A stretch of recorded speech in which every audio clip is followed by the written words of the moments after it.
ذلك غدا إلا أن يشاء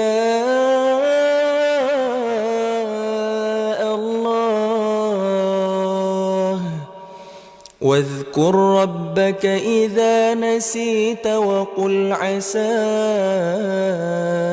أن يهديني ربي لأقرب من هذا رشدا ولبثوا في كهفهم 300 سنين وازدادوا 9 قل الله أعلم بما لبثوا له غيب السماوات والأرض أبصر به وأسمع ما لهم من دونه من ولي ولا يشرك في حكمه أحدا واتل ما Taklim di Sabua, insya Allah ada faedah. Taklim di Sabua, insya Allah ada faedahnya. يا أخي ادنو مني لا تدعني يا أخي يا شقيق الروح مني يا أخي يا ضياء قلبي ودربي يا أخي يا أخي يا أخي يا أخي يا أخي. Baik, Assalamualaikum warahmatullahi wabarakatuh. Masya Allah, terima kasih banyak untuk semua pendengar dimanapun antum berada, pendengar di 92,5 maupun juga yang sekarang lagi menonton kami di akun Facebook kami. Alhamdulillah untuk perdana kita melanjutkan lagi taklim di Sabua. Insya Allah untuk hari ini kita di suasana yang baru, di waktu yang berbeda. Insya Allah di setiap pekan hari Jumat sambil menunggu berbuka puasa. Baik, ini kita sudah memasuki hari keempat di bulan suci Ramadan. Insya Allah untuk yang menjalankan ibadah puasa, selamat menunaikan ibadah puasa. Dan untuk sore ini kita menyapa dulu Al-Ustadz Dwi Hudoyono yang sudah ada di Sabua. Assalamualaikum warahmatullahi wabarakatuh, Ustadz. Waalaikumsalam warahmatullahi wabarakatuh. Apa kabar, Ustadz? Alhamdulillah sehat. Alhamdulillah sehat ya, walaupun cuaca sore ini lagi musim hujan, kota air. Dan terima kasih banyak. Iya, barangkali Ustadz bisa dikasih turun sedikit. Terima kasih banyak untuk semua netizen ya, belasan feel semuanya. Terima kasih, ini ada 4 orang yang menonton, bisa dibagikan. Dan langsung saja untuk tema kita sore ini, taklim di Sabua, insya Allah ada faedahnya. Ini mengenai tentang yang kita lagi nikmati ini, puasa kita, saum kita ya Ustadz ya. Jadi insya Allah Ustadz Dwi akan menyampaikan taklimnya yang bertemakan hikmah di balik ibadah puasa. Baik, untuk mempersingkat waktu, kita langsung mendengarkan taklim di Sabua bersama Al-Ustadz Dwi Hudoyono. Kepada Al-Ustadz, tafadhol. Baik. Bismillahirrahmanirrahim. Assalamualaikum warahmatullahi wabarakatuh. Alhamdulillahirabbil alamin. Alhamdulillahilladzi bi ni'mati tatimmus sholihat. Wassalatu wassalamu ala Rasulillah wa ala alihi wa sahabatihi wa man tabi'ahum bi ihsanin ila yaumiddin, amma ba'd. Rabbi israh li sadri wa yassir li amri wa hlul 'uqdatam min lisani yafqahu qawli. Ya hayyu ya qayyum bi rahmatika astaghits, asli sya'ni kullahu wa la takilni ila nafsi tarfata 'ain. Allahumma la ilma illa ma 'allamtana innaka antal alimul hakim. Para pendengar jamaah yang dirahmati Allah Subhanahu wa taala, tidak henti-hentinya kita senantiasa memuji bersyukur kepada Allah Rabbul Alamin, Rabb penguasa, pencipta alam semesta, atas segala limpahan karunia yang tak terhingga yang kita rasakan hingga saat ini. Alhamdulillah kita barusan diturunkan rahmat, Allahumma shayban nafi'an, Allahumma mutirna fi fadlillahi wa rahmatih. Hujan yang merupakan rahmat Allah Subhanahu wa taala ini hampir tiap hari di bulan Ramadan ini ada ya, Masya Allah. Semoga turunnya ini membawa kebaikan, keberkahan, bukan bencana untuk kita. Alhamdulillah, Allah pertemukan kita pada bulan Ramadan yang mulia pada tahun ini. Semoga Allah senantiasa berikan kita taufik untuk bisa mengisinya dengan ketaatan-ketaatan yang sehingganya bisa menjadikan ladang tambahan amalan bagi kita, dan semoga bisa menghapuskan kesalahan-kesalahan kita, dosa-dosa kita yang telah lampau, dan semoga kita berharap kita semakin jadi hamba yang bertakwa. Baik, jamaah rahmat Allah Subhanahu wa taala. Allah Subhanahu berfirman dalam Al-Qur'an, "Afahasibtum annama khalaqnakum abasa wa annakum ilaina la turja'un." Apakah kalian mengira bahwa aku, kata Allah, menciptakan kalian di atas permukaan bumi untuk hal yang sia-sia belaka, dan kalian tidak dikembalikan kepada aku, kata Allah Subhanahu wa taala. Ini merupakan pertanyaan yang tidak membutuhkan jawaban dalam istilah ilmu tafsir, istifham al-inkari, yaitu pertanyaan yang tidak membutuhkan jawaban, artinya jelas. Kita sudah paham dan kita sadar bahwa kita ini jamaah yang dirahmati Allah pasti akan kembali kepada Allah Subhanahu wa taala. Kita adalah makhluk yang bernyawa dan semuanya akan mengalami yang namanya al-maut, kematian. Dan kita juga sadar bahwa kita hidup di ini bukan untuk sendaugura atau sekedar bermain-main saja, tapi untuk tujuan yang agung, yaitu untuk beribadah kepada Allah Subhanahu wa taala. Sebagaimana Allah pertegas dalam surah Al-Dzariyat 56, Allah katakan, "Wa ma khalaqtul jinna wal insa illa liya'budun." Tidaklah aku ciptakan jin dan manusia kecuali untuk beribadah kepadanya, untuk mengisahkan Allah Subhanahu wa taala. Nah, di sini yang perlu kita juga sadari bersama, pahami bahwa ketika kita sebagai makhluk Allah, baik itu manusia ataupun jin yang beribadah kepadanya, kepada Allah, yang perlu untuk kita catat dan kita sadari bersama, untuk kita juga ingat juga bahwa bukan berarti Allah Subhanahu wa taala itu membutuhkan ibadah kita. Allah bukan membutuhkan ibadah dari kita. Ya, karena Dia adalah zat yang maha kuasa dan maha segala-galanya. Dan justru kitalah sebagai hamba yang membutuhkan ibadah kepada Allah Subhanahu wa taala. Makanya pernah Allah Subhanahu wa taala menegur nabinya, Nabi Musa alaihissalam, dalam Al-Qur'an Allah katakan, wa qala Musa in takfuru antum wa man fil ardi jami'a fa innallaha lahuwal ghaniyul hamid. Wahai Musa, sekiranya engkau kufur kepadaku, tidak menyembah kepadaku, dan juga seluruh yang ada di alam semesta juga tidak menyembah kepadaku, baik yang di langitnya ataupun yang di buminya, sungguhnya aku adalah zat yang maha kaya dan maha terpuji, kata Allah Subhanahu wa taala. Bahkan dalam sebuah hadis Allah pertegas lagi, menjelaskan kepada kita agar kita sadar bahwa Allah itu adalah zat yang maha mulia. Allah mengatakan, ya ibadi, law anna awalakum wa akhirukum wa insakum wa jinukum kanu ala atqa qalbi rajulin wahidin minkum ma zada min mulki syai'an wa yahmabakum. Sekiranya dari awal penciptaan kalian sampai yang akhir, dari bangsa jin dan manusia dikumpulkan jadi satu, semuanya dalam keadaan hatinya bertakwa kepada Allah, semuanya taat kepada Allah, itu sedikit pun, kata Allah, tidak menambah kerajaanku. Atau kebalikannya, sekiranya semuanya dikumpulkan di dalam penciptaan sampai yang akhir, dari bangsa jin dan manusia dikumpulkan semua dalam keadaan afjar qalbi rajul wahid minkum, dalam keadaan hatinya fujur, bermaksiat kepada Allah, tidak taat kepada Allah, itu pun sedikit tidak mengurangi kerajaan Allah Subhanahu wa taala. Jadi disinilah kita sadar bahwa kita adalah hamba yang lemah, kita adalah hamba yang kita mestinya harus tunduk dengan kekuasaan Allah, dan kita hendaknya mengabdikan diri kita kepada Allah Subhanahu wa taala. Nah, dari ibadah-ibadah yang Allah syariatkan jamaah, di antara ibadah yang syarat dengan faedah manfaat adalah siam, puasa. Makanya kita perhatikan bahwa ibadah puasa ini tidak hanya umat Muhammad SAW yang disyariatkan, sebelumnya juga ada disyariatkan ibadah puasa. Walaupun ibadah puasanya mereka ahlul kitab berbeda dengan kita, makanya kita kaum muslimin disuruh untuk menelisihi mereka. Tapi mereka ada puasa juga. Jadi Allah buktikan dalam Al-Quran, dalam surah Al-Baqarah Allah katakan tentang ayat tentang kewajiban puasa. Allah katakan, ya ayyuhalladzina amanu kutiba alaikumusiyam kama kutiba alladzina min qablikum la'alakum tattaqun. Yang beriman, telah diwajibkan atas kalian untuk berpuasa sebagaimana umat terdahulu juga berpuasa.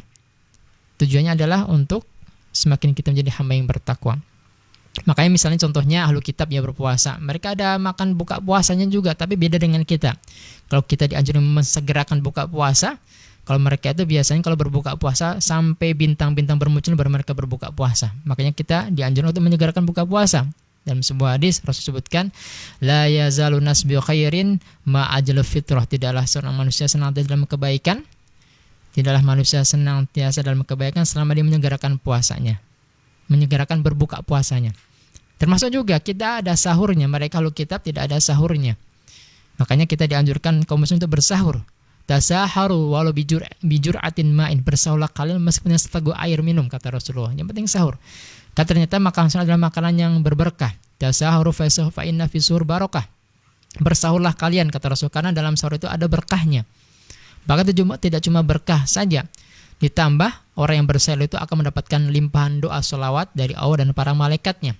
Rasul bersabda, innallaha wa malaikatahu yusalluna ala mutasakhirin. Sungguhnya Allah dan para malaikatnya bersolawat kepada orang-orang yang makan sahur. Masya Allah.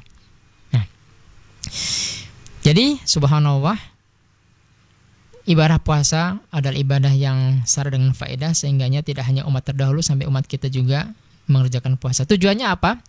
Agar kita menjadi insan yang semakin bertakwa. Nah, di sini poin yang kita mau kaji lebih dalam, ya. Kira-kira nilai-nilai ketakwaan apa saja yang kita bisa dapatkan dari pensyariatan ibadah puasa yang kita sekarang sedang jalankan? Yang pertama, jamaah yang rahmatullah, adalah bahwa ibadah puasa mendidik kita, melatih kita untuk menjadi hamba yang semakin ikhlas beribadah kepada Allah Subhanahu wa taala. Dan kita tahu ikhlas adalah syarat diterima sebuah amalan. Amal apa saja itu pondasinya adalah bagaimana kita mengharapkan ridha Allah Subhanahu wa taala. Ya. Allah katakan wa ma umiru illa liya'budu wa mukhlishina lahuddin. Ya, Allah perintahkan agar kita menjadikan semua ibadah kita itu ikhlas karena Allah Subhanahu wa taala. Orang yang berpuasa ini beda dengan ibadah-ibadah yang lain, kayak salatnya, sedekahnya, haji dan umrahnya, ya, bahkan jihadnya. Ini nampak kelihatan. Orang yang berpuasa, masya Allah, dia cuma diam-diam saja, tidak ada yang tahu. Makanya jangan heran ibadah puasa Allah berikan pahala lain dari yang ibadah yang lainnya. Dalam sebuah hadis Rasul pernah mengatakan, ya, kullu amal ibnu adam lahu. Setiap amal Allah mengatakan dalam hadis qudsi, setiap amal cucu Adam itu untuk mereka. Illa siyam, kecuali puasa. Fa innahu li wa anna ajzi bihi. Puasa untuk aku, kata Allah, dan aku akan berikan pahala kepada hamba tersebut. Kenapa? Allah mengatakan fa innahu taraka syahwatahu wa ta'amahu li ajli. Karena dia telah rela meninggalkan syahwatnya dan makanannya karena aku, kata Allah Subhanahu wa taala. Ini pertama, nilai ketakwaan yang kita mau ambil adalah puasa mengajarkan kepada kita untuk menjadi pribadi yang ikhlas dalam beribadah kepada Allah, jauh daripada sifat riyaknya, sifat sum'ahnya ataupun sifat ujubnya, ya, yang bisa merusak ibadah seorang hamba. Yang kedua, nilai ketakwaan yang kita bisa ambil daripada pensyariatan ibadah puasa adalah puasa melatih kita untuk mempunyai sifat muraqabah. Apa itu muraqabah? Yaitu senantiasa diawasi oleh Allah Subhanahu wa taala. Kita merasa, kita sadar bahwa Allah melihat kita. Kita merasa, kita sadar bahwa Allah menatap kita, dan seterusnya. Orang yang berpuasa sebetulnya sangat gampang untuk dia batalkan puasanya. Tinggal dia masuk kamar, minum, tidak ada yang tahu. Tapi karena dia tahu bahwa Allah melihat dia, bahwa di samping kanan kiri ada malaikat yang mencatat amalannya, dia tahan itu. Dia tahan itu. Makanya benar Rasul mengatakan asyamu junnah. Puasa ada sebagai perisai, sebagai benteng, ya, dari hal-hal yang bisa membatalkan puasa juga. Termasuk juga sebagai perisai dari api neraka juga. Maka dalam sebuah hadis Rasul pernah menyebutkan tentang keutamaan puasa, di antaranya man shoma yauman fisabilillah.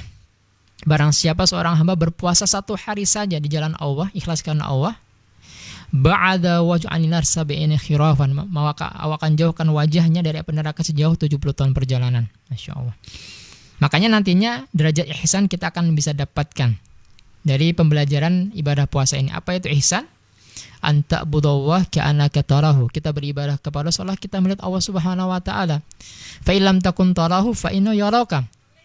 Kalau kita tidak bisa bayangkan seperti itu, bayangkan bahwa Allah itu melihat kita. Nah, Kalau ini Masya Allah bisa melekat pada diri kita semua sifat ihsan ini, maka insya Allah kita berusaha dimanapun kita berada, kita akan jadi orang yang baik. Karena kita yakin, ya, sekecil apapun amalan yang kita lakukan, kebaikan Allah akan berikan balasan. Sekecil apapun keburukan kita juga ada balasannya. Allah katakan, in ahsantum li anfusikum wa in asa'tum falah. Kalau kalian berbuat baik, kebaikan akan kembali kepada kalian. Dan kalau kalian berbuat keburukan juga akan kembali kepada kalian juga. Allah juga katakan, fama ya'mal mithqala dzarratin khairan yarah wa ma ya'mal mithqala dzarratin syarran yarah. Kalau kita berbuat kebaikan sekecil apapun, ya, sebiji zarah, Allah akan kasih lihat. Kalau kita berbuat keburukan juga apapun, Allah juga akan kasih lihat juga. Nah, ini yang kedua yang kita bisa ambil dari dibalik pensyaratan ibadah puasa. Sifat muraqabah itu bisa kita dapatkan. Yang ketiga adalah ibadah puasa melatih kita untuk menjadi hamba-hamba pribadi yang sabar. Bayangkan, yang halal saja kita sabar untuk kita tinggalkan. Makan, minum, jima, perhubungan badan di siang hari bulan Ramadan, ini bagi pasangan suami istri, sebetulnya hukum asalnya halal. Ini mampu kita tinggalkan, kita tahan insya Allah dengan izin Allah. Yang haram pun kita mampu untuk tinggalkan. Masya Allah. Termasuk juga ibadah puasa melatih kita tidak hanya menahan lapar dan dahaga juga, kita dilatih juga untuk bisa menjaga anggota badan kita yang lainnya juga. Pandangan kita, pendengaran kita, ya, anggota badan kita yang berbuat dengan kezaliman itu semua juga dilatih.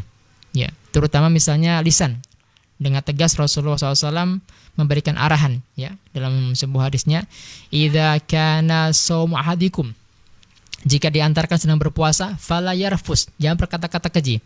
Wala yaskhab, jangan berkata-kata yang bikin gaduh, bikin ribut, bikin berantem. Wala yashal, atau berkata-kata bodoh, berkata-kata sia-sia. Idza satama ahadukum, kalau ada orang yang mengajak ribut kepada kalian atau mencela kalian, ya. Au qatalahu, atau mengajak ribut kepada kalian, ya, mengajak berantem, ya. Falyaqul, katakanlah, inni mru'um shaim, aku sedang berpuasa. Jangan kamu pancing untuk saya bisa emosi juga. Bahkan ibadah puasa bisa berkurang nilainya, bahkan mungkin batal ketika tidak menjaga lisannya juga. Dalam sebuah hadis Rasul pernah mengatakan, malam yada' qaul zur, barang siapa yang tidak meninggalkan perkataan zur.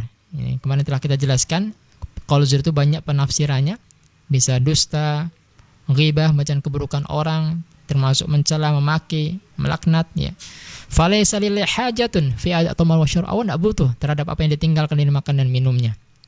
Makanya terkadang orang yang berpuasa yang dapatkan cuma lapar dan dahaganya saja karena tidak memperhatikan rambu-rambunya. Dalam sebuah hadis juga Rasul ingatkan, rubba shaim haudhu min simi ilal atas, juga terkadang orang berpuasa yang dapatkan cuma lapar dan dahaganya saja karena itu tidak memperhatikan rambu-rambunya.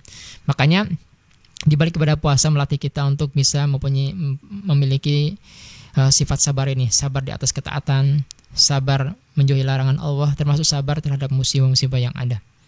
Ya. Dan terakhir, ibadah puasa melatih kita juga untuk mempunyai sifat dermawan. Orang yang berpuasa jamaah dirahmati Allah sedikit banyak merasakan bagaimana orang jarang kenyang, sehingganya dia mudah peka melihat orang-orang yang membutuhkan, para du'afa, anak-anak yatim, janda mungkin ya, yang membutuhkan, dia mudah tergerak untuk bisa membantu. Makanya Nabi kita, qudwah kita, Masya Allah, adalah beliau hukum asalnya, sallallahu alaihi wasallam, adalah orang yang dermawan, ajudun nas. Tapi ketika bulan Ramadan semakin dermawan lagi beliau, mirahil mursalah, dibarang seperti angin yang berhembus ke dermawan, semakin kencang lagi dalam berbuat kebaikan. Nah, ini kita mau belajar dari situ. Semoga di bulan Ramadan ini melatih kita juga untuk bisa lebih peka kepada saudara kita ya, yang membutuhkan. Dan ini termasuk di balik ibadah puasa kita akan dapatkan keutamaannya. Ya, sekian dulu untuk yang pertama.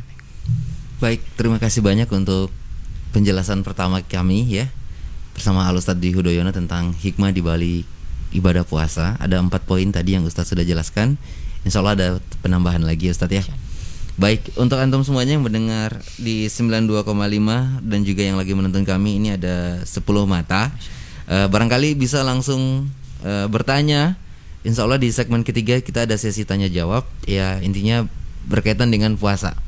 Yang barangkali ada pertanyaan, bagaimana Ustadz saat bangun tapi so ajan begitu kan? Terus tiba-tiba apakah masih bisa sahur atau sudah melanjutkan? Ya pokoknya Pasti ada pertanyaan-pertanyaan dari antum semuanya. Jadi kami tunggu di komentar, di kolom komentar. Atau bisa juga kalau yang mendengarkan kami di 92,5 bisa menghubungi kami melalui via telepon di 0821 8843 9250. Ini ada yang dari Nambo hadir, ada Muhammad Isal, terima kasih. Ada Mariam Panu dari Hanga-Hanga hadir juga. Baik ya. Oke, nanti ini ada pertanyaan, sudah ada masuk pertanyaan. Terima kasih dari Ibu Mariam. Nanti insya Allah di segmen ketiga kita ada sesi tanya jawab. Jadi untuk antum semuanya tetap di sini dulu, taklim di Sabua sambil menunggu waktu berbuka puasa. Barangkali sudah ada hidangan yang sudah disiapkan untuk sebentar berbuka ya. Tetap satu rasa di Blasmawan FM, Antum Pe Radio. Who should I pay good mind to after Allah and Rasulullah? Comes your mother. Who next? Your mother. Who next? Your mother. And then your father. 'Cause who used to hold you and clean you and clothe you? Who used to feed you and always be with you? When you were sick, stay up all night, holding you tight. That's right, no other. My mother. Who should I take good care of, giving all my love? Who should I think the most of after Allah and Rasulullah? Comes your mother. Who next? Your mother. Who next? Your mother. And then your father. Cibi, langsung pulang nih?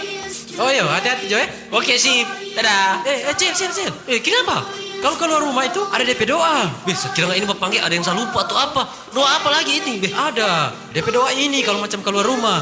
Bagaimana DP doa? Bismillahi tawakkaltu alallahi wala haula wala quwata illa billah.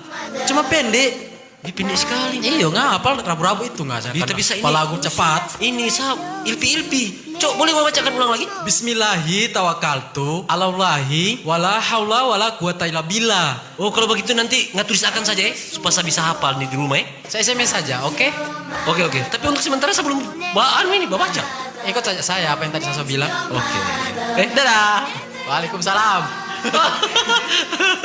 Cause who used to hug you and buy you new clothes? Ya akhi, jangan lupa kalau keluar rumah baca Bismillahi tawakkaltu alallahi wala haula wala quwata illa billah. Dan balik ke rumah bacalah Bismillahi walajna wa bismillahi orasna wa ala rabbina tawakkalna. Dan jangan lupa salam. Assalamualaikum warahmatullahi wabarakatuh. Semoga bermanfaat. Pesan sunnah ini dipersembahkan oleh Ikhwah Blasmawan. Thank you Allah for my mother. Yes, well done. The Prophet ﷺ told us that we must obey Allah and His Messenger at all times. But after that, who else did He tell us to listen to and be close to? Oh, sing, children of the world, come together and hear the call. Sing, children of the world, Islam will unite us all. Sing, children of the world, come together and hear the call. Sing, children of the world, Islam will unite us all. Subhanallah walhamdulillah wallahu akbar. Subhanallah walhamdulillah wallahu akbar.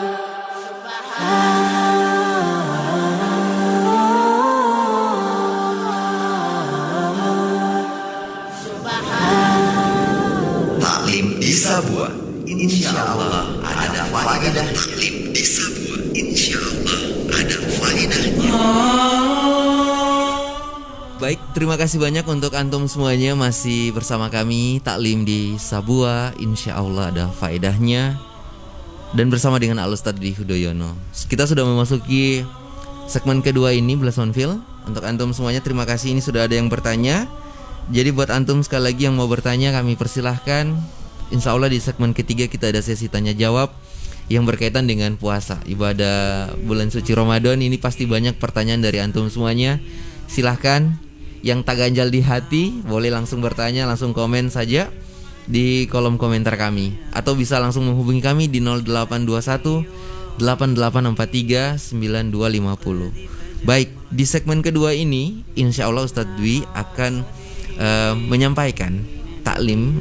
Ini keberlanjutan dengan tema kita, hikmah di balik ibadah puasa. Ya Ustadz ya.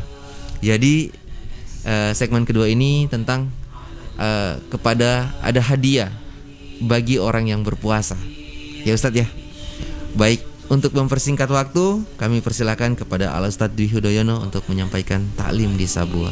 Tafadhol Ustadz. Bismillahirrahmanirrahim, wassalatu wassalamu ala rasulillah, amma ba'd.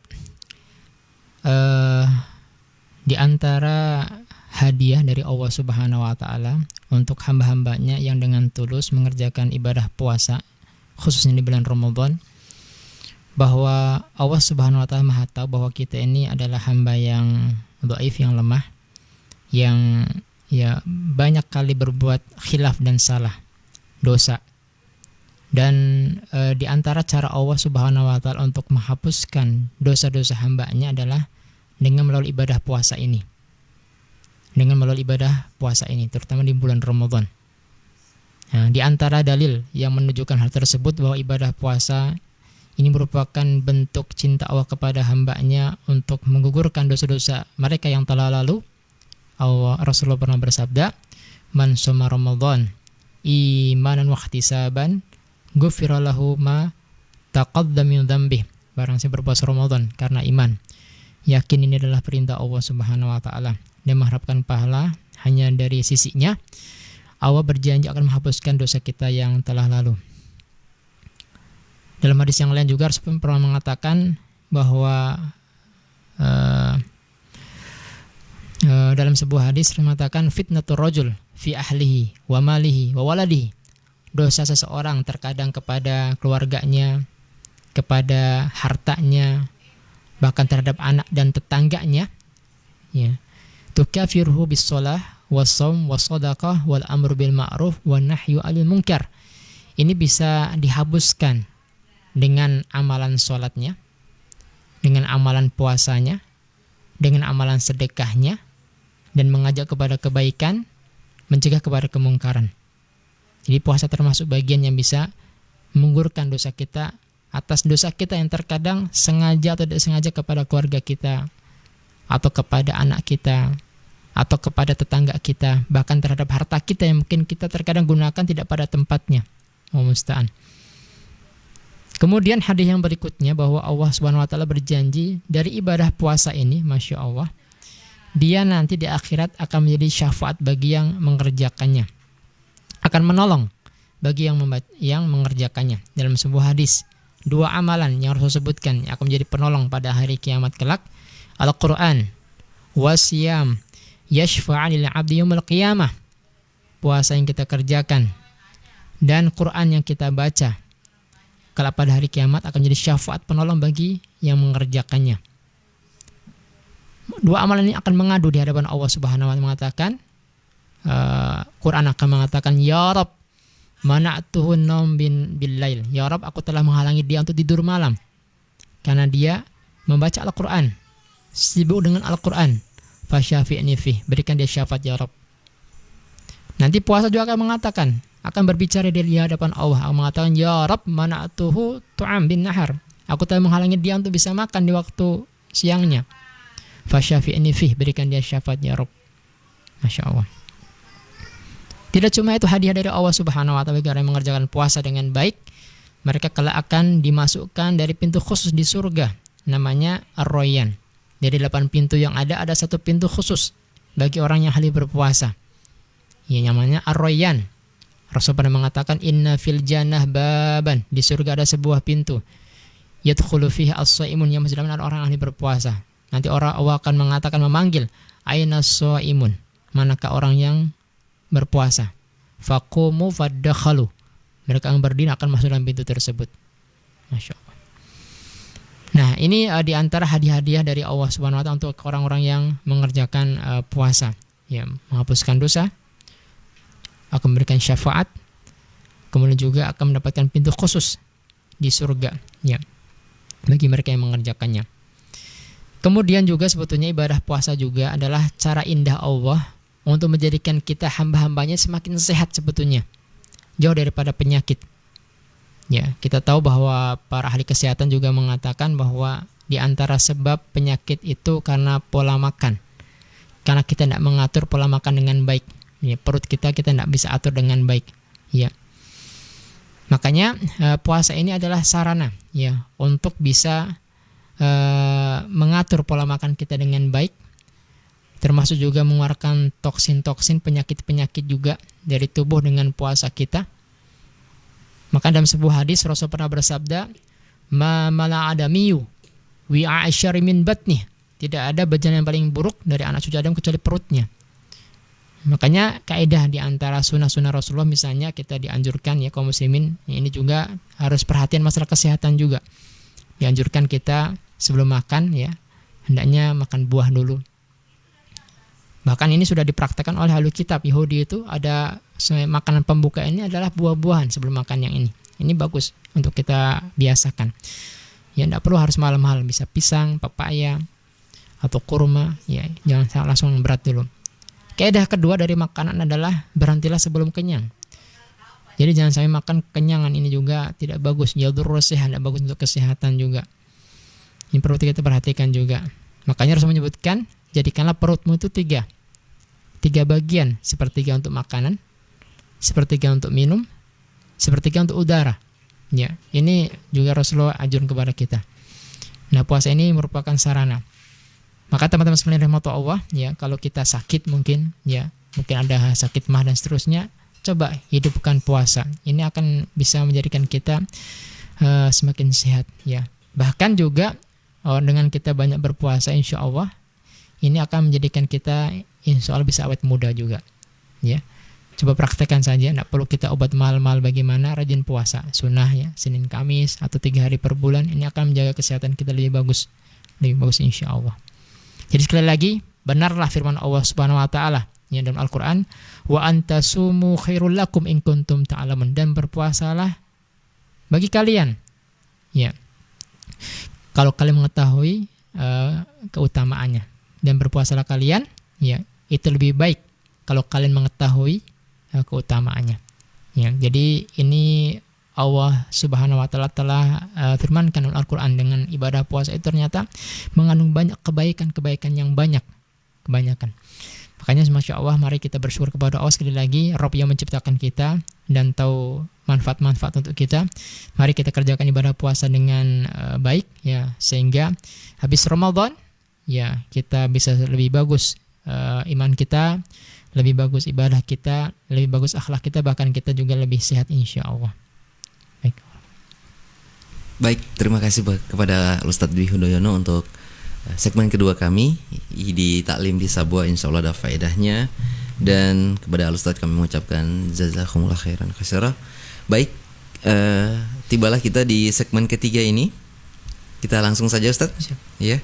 Ini ada pertanyaan dari Nambo ini, Muhammad Isal. Masya Allah. Ustadz, bolehkah berkumur-kumur saat wudu ketika sedang berpuasa? Tafadhol Ustaz.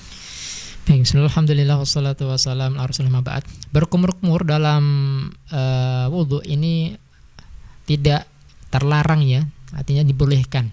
Bahkan dia termasuk sunnah di antara sunnah-sunnah wudu, ya, berkumur-kumur. Ya, walaupun mungkin ada kekhawatiran kita bagaimana nanti yang kita minum tapi yang jelas itu air tidak masuk di hati, tidak kita telan, ya, itu tidak apa-apa. Walaupun mungkin terkadang memang ada sisa-sisa sedikit. Makanya kalau kita kumur-kumur biasanya masih terasa, ya, kita ludahkan saja sedikit, ya. Yang jelas kumur-kumur tidak dilarang, bahkan dianjurkan tetap. Bahkan masalah, termasuk dalam masalah sikat gigi juga, yang terkadang sebenarnya orang mengkhawatirkan bagaimana dengan sikat gigi. Sebetulnya tidak ada larangan juga sikat gigi, cuma yang dimakruhkan adalah ketika kita sikat kita itu ada pastanya, karena dia berasa. Kalau di zaman Rasul kan pakai siwak, ya siwak itu bahkan Rasul anjurkan di dalam puasa ataupun bahkan di luar puasa. Biasa Rasul sebelum berwudu belum bersiwak dulu, sebelum sholat belum bersiwak dulu, sebelum baca Quran belum bersiwak dulu, sebelum masuk rumah bersiwak dulu, bangun dari tidur bersiwak. Nah, orang sering membersihkan giginya, masya Allah. Dan sekali lagi akan tetapi kalau sikat gigi kita itu ada pastanya, memang mendingan kita hindari karena dia berasa.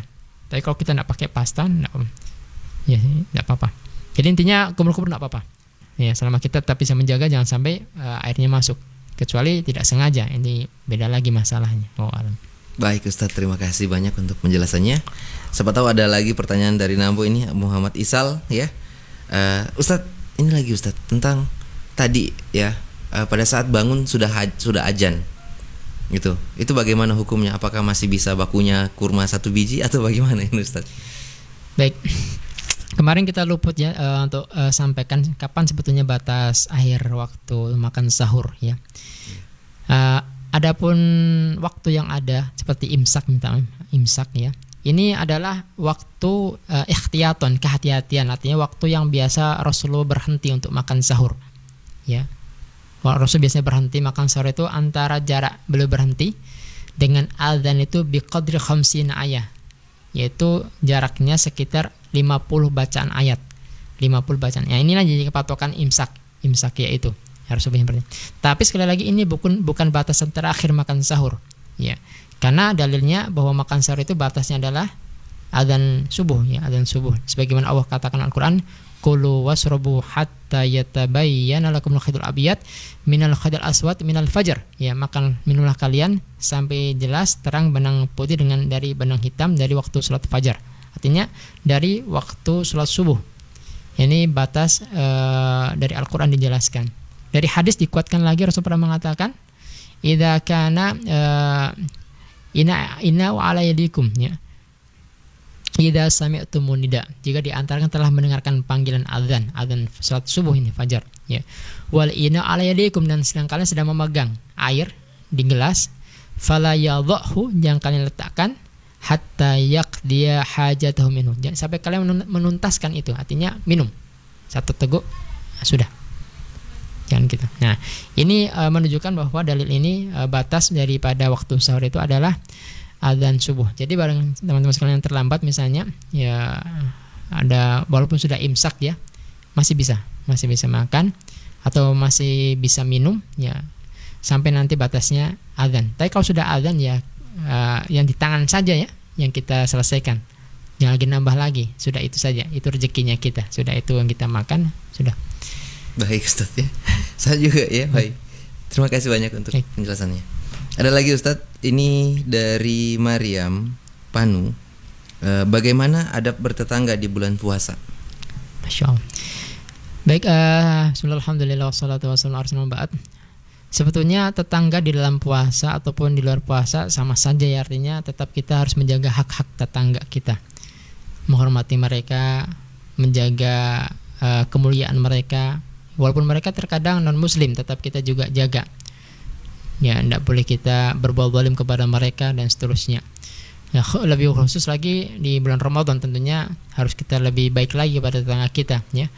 Bahkan kita dianjurkan untuk banyak berbuat baik kepada tetangga kita. Mungkin di antara kita mungkin masak lebih, bisa kita berbagi, atau kita saling memberikan buka puasa, bisa juga, silahkan bagi yang berkelebihan ya. Terutama juga di sini tentunya ya, ada pertanyaan di sini adalah jangan sampai lisan kita dan tangan kita berbuat zalim kepada mereka ya. Paling minimal jaga lisan kita, jangan membicarakan keburukannya mereka ya. Insya Allah nanti kita ada kesempatan khusus, nanti kita akan bahas tentang dalil-dalil dari Quran ataupun hadis tentang keutamaan dan adab-adab dalam bertetangga insya Allah ya. Tapi yang jelas begitu, artinya dalam bulan puasa walaupun ataupun bahkan di luar puasa, tetap tetangga kita berikan hak ya, tetangga. Dan kalau dia keluarga kita, haknya dua, samping hak tetangga, hak kerabat ya. Kalau dia cuma non muslim, jadi hak tetangga dia dapatkan dari kita. Ini mungkin jawab. Alam. Baik Ustadz, terima kasih banyak. Dan silakan untuk yang mau bertanya, kita masih ada waktu. Insya Allah kita sampai 5:30 ya Ustadz ya. Insya Allah. Jadi kita agak sedikit durasi pertanyaan itu kita kasih panjang. Silakan yang mau bertanya konsultasi mengenai tentang seputar puasa. Ini kita sudah memasuki hari keempat. Insya Allah masih diberikan kekuatan ya. Pokoknya masih kuat. Apalagi cuaca luar biasa ini, Masya Allah. Lagi dingin-dinginnya ya. Walaupun lampak lagi memanggil ya. Baik, silakan. Kita menunggu lagi. Untuk antum semuanya yang mau bertanya bisa langsung menghubungi kami di 0821 8843 9250 atau bisa langsung komen juga di kolom komentar kami di akun Facebook Ngapi Radio. Nah, ini ada pertanyaan dari Yulianti Hafto. Assalamualaikum warahmatullahi wabarakatuh. Waalaikumsalam warahmatullahi wabarakatuh. Afwan Ustadz, apakah boleh seseorang tidak berpuasa jika tidak melakukan dialisis? Dialisis Ustadz maksudnya. Apa itu dialisis? Barangkali bisa lebih rinci lagi Yulianti ya. Melakukan dialisis. Iya, dialisis. Mungkin ada apa ini? Kegiatan. Ulangan apa? Bolehkah? Apakah boleh seseorang tidak berpuasa jika sedang melakukan dialisis? Kita browsing dulu tentang dialisis barangkali. Ya, nanti coba diperjelas dialisis itu apa? Apakah terapi apa ya? Mungkin ini terapi ya. Baik. Kita break dulu kalau begitu Ustaz. Insya Allah kita tahan dulu ya. Dan kepada antum semuanya silakan yang mau bertanya, kami menunggu pertanyaan dari antum semuanya di segmen ketiga ini. Tetap di sini Taklim di Sabua. Islamu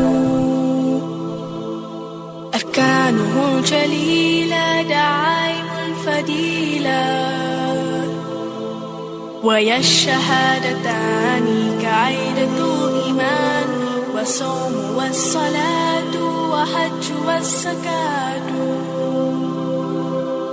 Our guide is the Quran, our religion is Islam.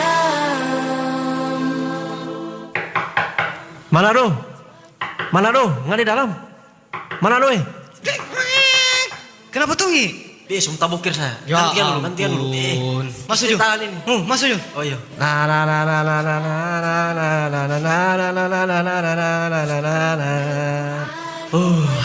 Susah rapi nih. Sakit sampai perut tadi, Bes. Astagfirullah. Kenapa, Manado? Antum di kamar mandi jangan bercerita, apalagi menyanyi. Itu udah pertama, nggak masuk kamar mandi, nggak baca doa. Oh, bagaimana doa itu? Allahumma inni a'udzubika minal khubuthi wal khaba'ith. Oh, begitu Cuma pendek DP doa itu. Oh iya, sudah. Baru kalau doa keluar WC ada?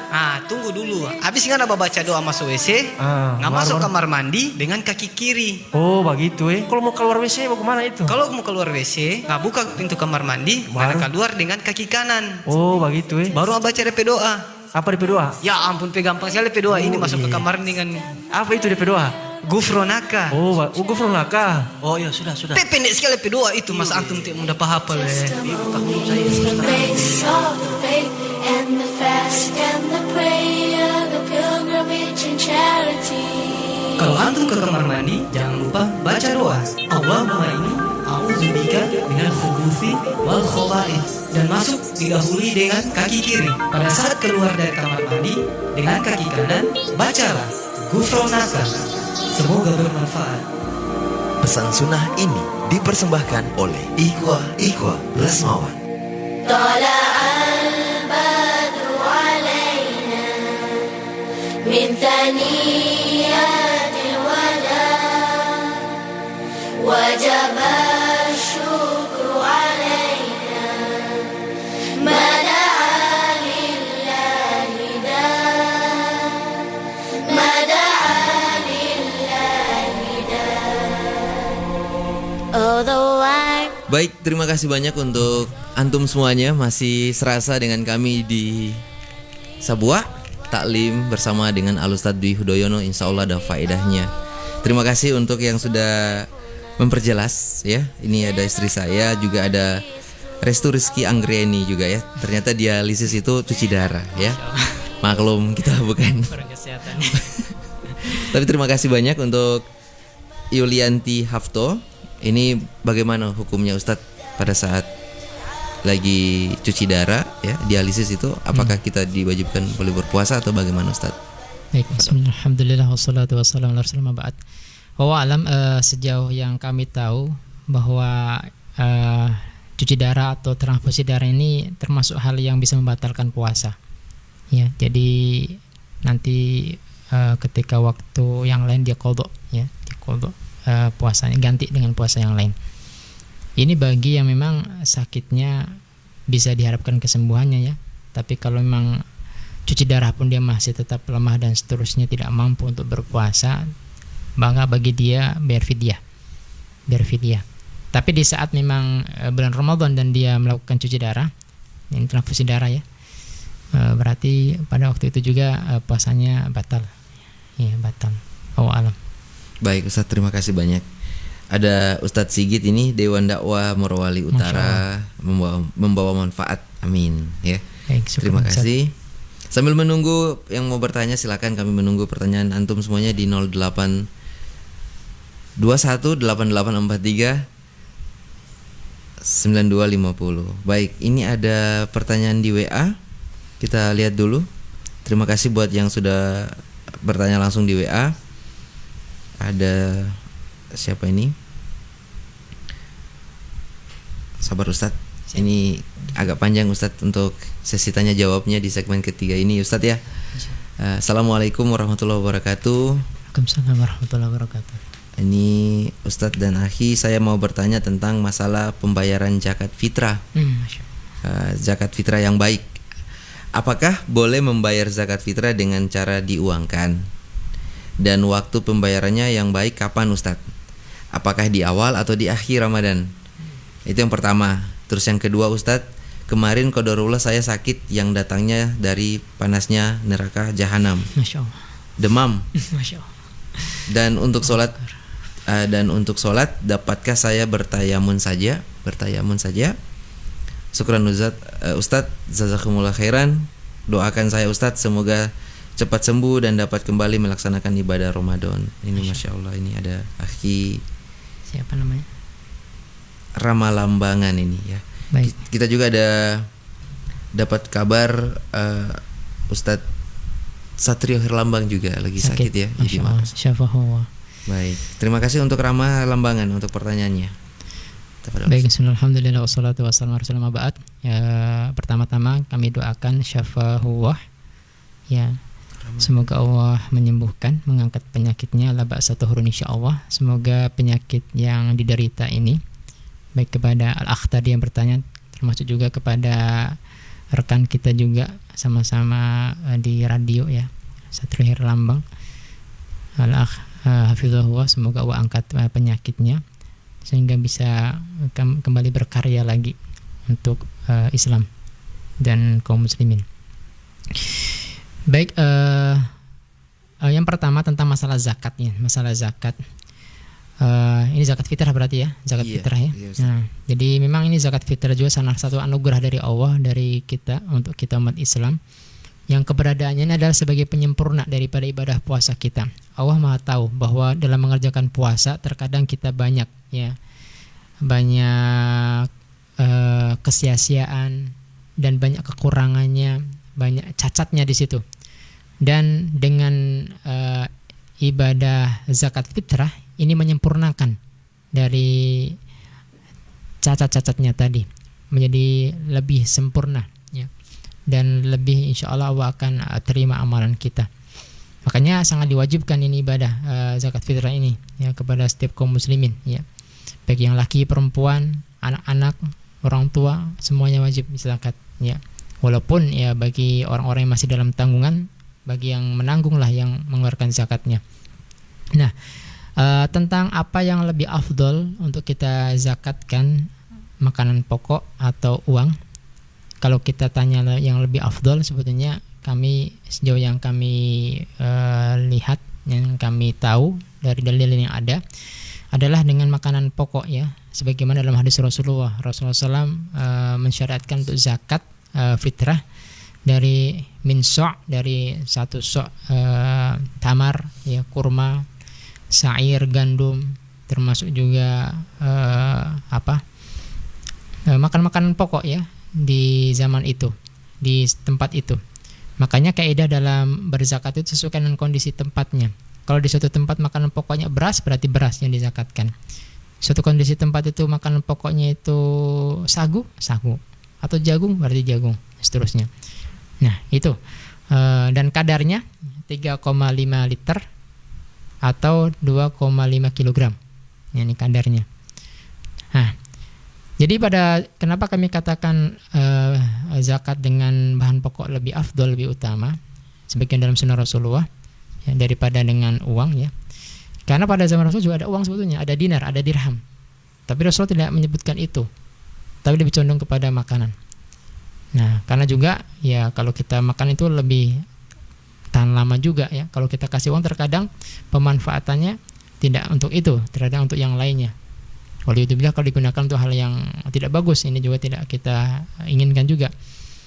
Nah, makanya di sini kita, karena tidak semua, ada yang juga berpendapat dengan uang itu lebih praktis dan seterusnya. Bolehlah kalau itu memang mungkin dia agak repot bawa-bawanya ya.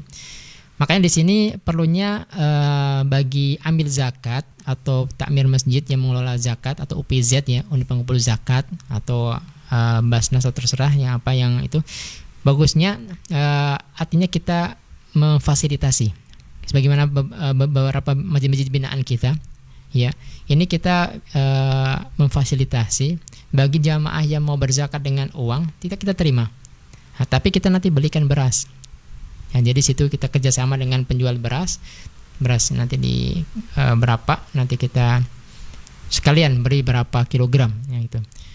Jadi sampai Masya Allah satu orang itu terkadang bisa dapat sekitar 25 kilo ya, setengah karung, ini satu keluarga dapat. Jadi Masya Allah ya, ini yang biasa kita lakukan ya, Jadi begitu, kalau saran kami lebih baik makanan pokok.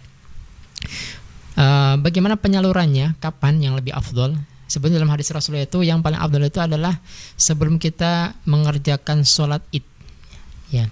Cuman kadang kita pandang ini agak kasib karena kita sibuk ya, sibuk mempersiapkan segala sesuatunya ya, sampai kita mau mengerjakan. Makanya diperbolehkan 1, 2 atau 3 hari sebelum id. Ini diperbolehkan, artinya dianjurkan, disunahkan seperti itu ya, 1, 2 atau 3. Walaupun boleh juga sebetulnya sejak masuknya Ramadan kita boleh berzakat, silahkan, boleh, nggak masalah juga. Jadi lebih adil kan salah satu hikmah daripada zakat fitrah ini adalah bagaimana kita berupaya berharap bahwa tidak ada di hari raya orang yang kelaparan, yang tidak bisa makan. Semuanya, makanya kan penyalurannya zakat fitrah ini sebetulnya 2 golongan saja, fakir miskin sebetulnya. Bukan seperti zakat harta yang 8 asnaf itu. Lebih condong kepada fakir dan miskin. Dan sebetulnya untuk penyalurannya juga ini bagi kita yang tahu komplek kita, daerah sekitar kita, dan memang itu ada orang yang butuh dibantu, langsung lebih afdol kita langsung kasihkan ya. Di situ langsung kita silaturahim dan kita saling mendoakan lebih bagus. Ya, kasihkan langsung lebih bagus. Tapi bagi kita yang mungkin tidak tahu daerah, kita orang baru dan seterusnya, kita minta bantuan ambil zakat. Kita percayakan mereka. Semua bisa salurkan dengan baik. Ini, alam. Jadi itu ya, kurang lebih ya, tentang penjelasan masalah zakat fitrah. Alam. Baik Ustaz, terima kasih. Ada lagi pertanyaan selanjutnya ini dari akhir Ramadan ini. Tadi ini, kedua tadi belum kayaknya? Iya, yang kedua. Yang dari itu juga. Ramadan juga, yang Ramadan. Sakit ya, dia lagi sakit juga Ustaz. Afwan, ini tentang pertanyaan kedua. Masya Allah, syafahullah. Qadarullah nih, saya sakit yang datangnya dari panasnya neraka demam. Demam ya. Iya. Semoga lekas sembuh akhir Ramadan. Masya Allah. Dan untuk sholat, dapatkah saya hanya bertayamun saja Ustaz? Baik. Tafadhol Ustaz. Baik, untuk tayamum ini sebetulnya rukhsah bagi yang pertama adalah ketika tidak mendapatkan air. Ya, ketika mendapatkan air, kita sudah cari kesana kemari tidak ada, maka alternatifnya adalah dengan tayamum. Yang kedua, tayamum bisa dilakukan juga bagi orang yang sakit sebetulnya. Orang yang sakit yang apabila dia menggunakan air mudaratnya bisa semakin parah penyakitnya, ya, maka boleh dia menggunakan metode toharoh dengan tayamum. Jadi dilihat kepada fisik kita masing-masing. Kalau Ramadan merasa bahwa menggunakan air itu bisa lebih memperburuk kondisinya, sakitnya, dan tidak tahan dan seterusnya, maka boleh dengan tayamum. Ya. Tapi kalau sekiranya ya mungkin karena memang cara toharoh yang paling bagus ada dengan air. Makanya mungkin kalau rasa-rasa dingin mungkin agak dihangatkan juga boleh, sedikit dihangatkan ya supaya tetap itu. Tapi kalau juga menggunakan air juga tetap setengah mati, mungkin kesana kemarinya juga repot dan seterusnya, karena memang kita sudah terkapar istilahnya, ya silakan tayamum. Bismillah, Allah Maha tahu tentang kondisi kita dan itu adalah rukhsah dari Allah Subhanahu wa taala ya. Dan mungkin sedikit saja ya tayamum. Ya tinggal kita baca bismillah, tepukan, kemudian jangan lupa jangan sampai salah tertib ya. Muka dulu baru tangan. Ya. Bismillah, kita tepuk, terserah di media yang kira-kira ada debu di situ, yang tidak harus sangat banyak. Kemudian kalau ternyata memang ada kerikil-kerikilnya, kita bisa tumpahkan sedikit tangan kita, baru kita usapkan muka kita satu kali, punggung tangan sebelah kanan, punggung tangan sebelah kiri, selesai. Habis itu doa seperti doanya wudu, selesai. Bahkan kepada orang yang sakit, kalau kita tidak bisa tayamum sendiri, bisa ditayamumkan. Jadi bantu orang-orang sekitarnya, bismillah, bacakan, usapkan dan tayamumkan. Nah ini juga intinya kami berharap kepada teman-teman sekalian rahmatullah dimanapun berada, kalau kita sakit, ya sakit separah apapun, selama akal kita masih ada, ya itu tetap masih wajib sholat dalam kondisinya kita. Kalau tidak bisa berdiri dengan baring, kalau tidak bisa baring dengan gerakan, kalau tidak bisa dengan gerakan sambil tidur dengan isyarat kita. Yang penting tetap kerjakan sholat, jangan sampai kita tinggalkan. Nah bagi yang sakit juga, ini tambahan juga, mereka bisa menjamak sholatnya, boleh menggabungkan 2 waktu sholat, boleh. Bagi mereka yang memang sulit mengerjakan sholat di setiap waktunya, boleh. Tapi tanpa mengqasar ya, menjamak saja bagi orang sakit. Kecuali dia musafir, bisa jamak qasar. Wallahu a'lam. Baik Ustadz, terima kasih banyak untuk penjelasannya dan untuk akhi Ramadan. Semoga lekas membaik ya. Tetap semangat ya. Ini juga sebagai apa ya Ustadz ya? Gugur dosa ya, baik. Satu lagi pertanyaan terakhir Ustadz ya Bapak. Ini dari spesialis kalau Ustadz di Makassar, beliau yang mengantar Ustadz. Akhi Rizky Harisandi. Masya Allah. Ini Masya Allah, ini pertanyaan rindu dengan beliau Ustadz, rindu dengan Ustadz Dwi katanya. Masya Allah. Berarti ada di Makassar ini Ustadz ya? Insya Allah, nanti makan coto lagi sama-sama. Masya Allah, ini semua dekat Babuga ini Ustadz ya. Baik, bismillah, sebelumnya salam hangat untuk Ustadz Dwi Hudoyono. Ini dari Rizky Makassar, spesialis antar dan temani beliau kalau lagi di Makassar Ustadz. Masya Allah, pertanyaannya langsung saja ke pertanyaan Ustadz ya.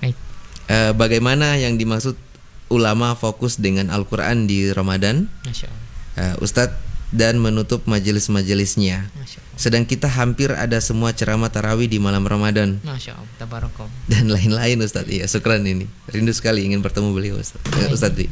Fadhil Ustadz. Baik, alhamdulillah wassalatu wassalamu ala rasulillah ba'd. Memang Masya Allah, para ulama kita memberikan contoh bagaimana mereka memberikan perhatian yang lebih besar kepada Al-Quran di bulan Ramadan. Ya, hampir banyak majelis ilmu mereka itu mereka liburkan ya. Mereka liburkan, mereka tutup sementara, mereka fokus dengan Al-Quran mereka. Makanya heran seperti Imam Syafi'i rahimahullah, beliau 1 hari 2 kali hatam Al-Quran, sehingga 1 bulan bisa 60 kali hatam ya, dan seterusnya. Ini menunjukkan bahwa mereka memang fokusnya kepada Al-Quran lebih. Nah, kenapa masih ada dakwah seperti ini atau bahkan mungkin ceramah tarawih? Nah, kita memandang para dai, para ustadz, bahwa Ramadan ini momen juga untuk berdakwah sebetulnya. Ini mumpung hatinya umat itu terbuka dan mereka mau datang ke rumah Allah, ke masjid, dan mereka memang mau sedang menjemput hidayah. Nah, kita sambut itu, momen itu. Makanya jangan kita sia-siakan momen seperti ini untuk kita juga memasukkan pesan-pesan dakwah walaupun mungkin cuma sedikit. kita berikan di situ. Semoga dari yang ada ini bisa diambil faidah dan bisa menjadi bekal hidayah bagi mereka. Ya, ini makanya tetap ada program-program seperti itu, ya. Dan juga untuk menghimbau daripada mereka mungkin dengar-dengar yang lain-lain, mendingan siraman-siraman rohani dan juga kajian-kajian ilmu sehingga bisa menambah thaqafah Islam mereka. Itu mungkin sedikit jawaban untuk pertanyaan tadi. Tanpa juga mengabaikan dengan Quran kita, tentunya kita punya target masing-masing ya. Mungkin ada di antara kita satu hari bisa selesai 1 juz, ada di antara kita mungkin bisa 2 sampai 3 juz satu hari dan seterusnya. Ya, tentunya kita sudah alokasikan waktu masing-masing ya. Wallahu a'lam. Baik Ustadz, terima kasih banyak untuk penjelasannya, dan langsung saja Ustadz ke kesimpulan kita. Baik. Tema kita tentang hikmah di balik ibadah puasa. Tafadhol Ustadz. Baik. Bismillah, alhamdulillah, wassalatu wassalamu ala rasulillah, ma ba'd. Sebagaimana kita semua ketahui bersama bahwa memang ibadah puasa adalah ibadah yang syarat dengan faedah manfaat, sehingga tidak hanya umat kita, umat Nabi Muhammad SAW yang mengerjakannya, sebelum-sebelumnya pun umat mengerjakannya juga ya, dikerjakan juga mereka.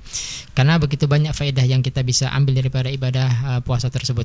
Kalau tadi bahwa kita telah sebutkan bahwa di antara hikmah daripada pensyariatan ibadah puasa adalah untuk mendidik kita menjadi hamba-hamba yang bertakwa kepada Allah Subhanahu wa taala. Dan di antara nilai ketakwaan yang kita bisa ambil daripada ibadah puasa adalah yang pertama, melatih kita menjadi hamba yang semakin ikhlas beribadah kepada Allah Subhanahu wa taala. Yang kedua, melatih kita untuk mempunyai sifat muraqabah, senantiasa diawasi Allah Subhanahu wa taala di mana kita berada, merasa Allah bersama kita, sehingga kita akan berusaha untuk berbuat dengan perbuatan yang terbaik ya, untuk menghadiahkan atau memberikan, mempersembahkan yang terbaik di hadapan Allah Subhanahu wa taala di kesempatan hidup kita di dunia yang fana ini. Kemudian juga ibadah puasa juga melatih kita untuk menjadi hamba-hamba yang semakin sabar dalam menjalankan ketaatan, sabar dalam menjauhi larang-larang Allah, termasuk sabar terhadap segala ujian-ujian yang ada. Kemudian juga ibadah puasa juga sekali lagi melatih kita untuk menjadi hamba-hamba yang semakin dermawan ya, lebih peka dengan saudara kita, peka terhadap orang-orang yang membutuhkan, yang mungkin jarang kenyang ya, kita bisa mudah berbagi dan seterusnya. Di samping itu juga kita dapatkan bahwa di balik ibadah puasa ini merupakan bentuk hadiah dari Allah Subhanahu wa taala untuk kita. Bahwa puasa adalah sarana untuk menghapuskan dosa-dosa kita yang telah lalu. Bahwa puasa adalah salah satu ibadah yang akan memberikan syafaat kita di hari kiamat kelak. Dengan puasa juga ini merupakan salah satu amalan yang dengannya akan menjadi hadiah pintu khusus di surga, namanya Ar-Rayyan ya. Dan juga insya Allah dengan ibadah puasa ini menjadikan kita sebagai kaum muslimin menjadi hamba-hamba yang semakin sehat ya, semakin sehat, sehingga dengan kesehatan kita dan kekuatan kita bisa semakin kuat beribadah kepada Allah Subhanahu wa taala, dan kita ingin termasuk golongan hamba yang terbaik, di mana Rasulullah pernah menyebutkan bahwa al-mu'min al-qawiyyu khairun wa habillah minal mu'min al-dhaif. Sungguhnya Allah SWT ya, seorang mukmin yang kuat ya, lebih baik, bahkan lebih Allah cinta daripada seorang mukmin yang lemah ya. Dan salah satu anugerah nikmat ya dari seorang mukmin adalah kesehatan. Dan semoga dengan kita mengerjakan ibadah puasa dengan baik, ini akan menjadikan diri kita dijauhkan daripada penyakit, kita semakin sehat. Dan kami berharap kepada teman sekalian dan rahmat Allah bahwa puasa kita ya jangan hanya di bulan Ramadan saja. Nanti kita bisa lanjut lagi habis Ramadan dengan menghidupkan puasa-puasa sunnah ya. Sehingga insya Allah suasana Ramadan terus kita bawa sampai setelah Ramadan juga. Ini harapannya.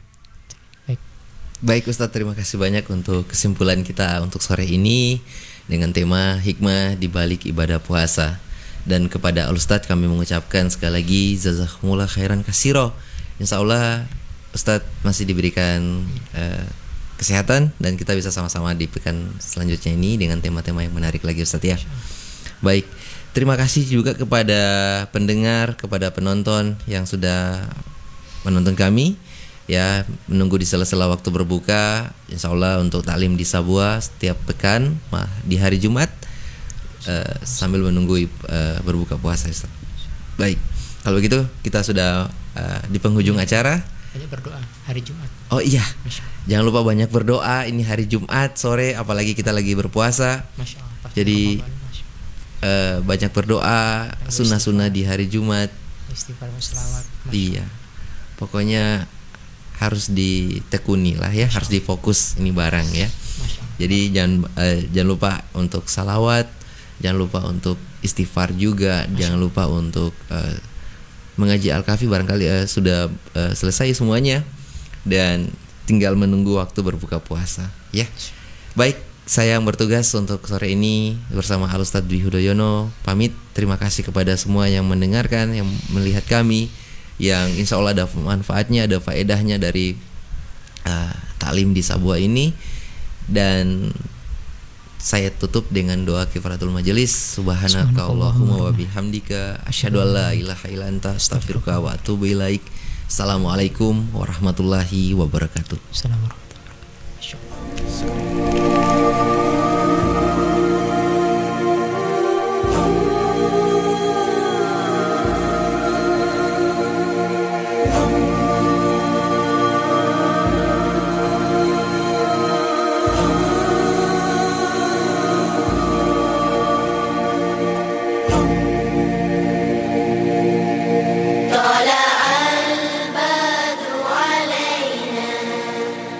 من ثنيات الوداع وجب الشكر علينا ما دعا لله داع ما دعا لله داع الله أكبر الله أكبر الله أكبر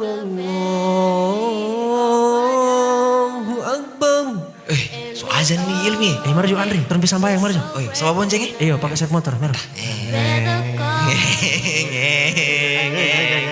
Sampai. Iya. Turun nyari duluan. Duluan saya. Oh iya. Tutak tuh bunyi kaki kan. Yo Andri. Nah, kenapa nggak terus? Bisa kah? Iya, ada di Arab itu. Astagfirullah. Oh, ada DP doa. Ada DP doa. Oh, apa DP doa?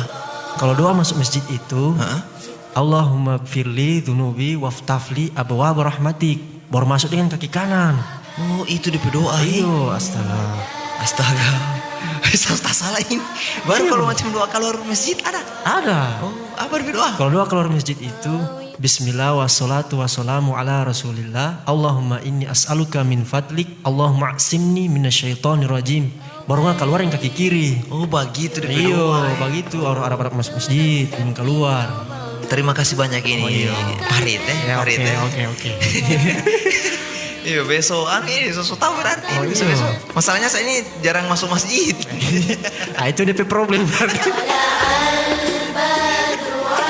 Ya akhi, untuk doa masuk masjid, Allahumma gfirli dunubi waftafli abwaab rahmatik. Baru masuk dengan kaki kanan. Kalau doa keluar masjid, Bismillah wassalatu wassalamu ala rasulillah. Allahumma inni as'aluka min fadlik. Allahumma a'simni minasyaitonir rajim. Baru keluar yang kaki kiri. Semoga bermanfaat. Syukron. Pesan sunnah ini dipersembahkan oleh Ikhwah Lesmawan.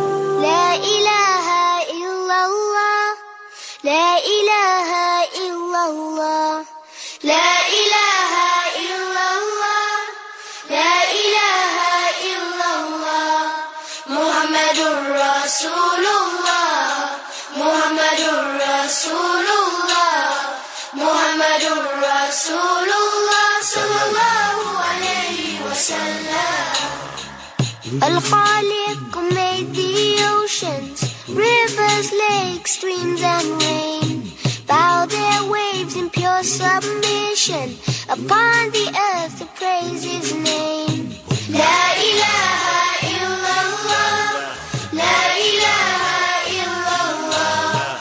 La ilaha illallah. La ilaha illallah.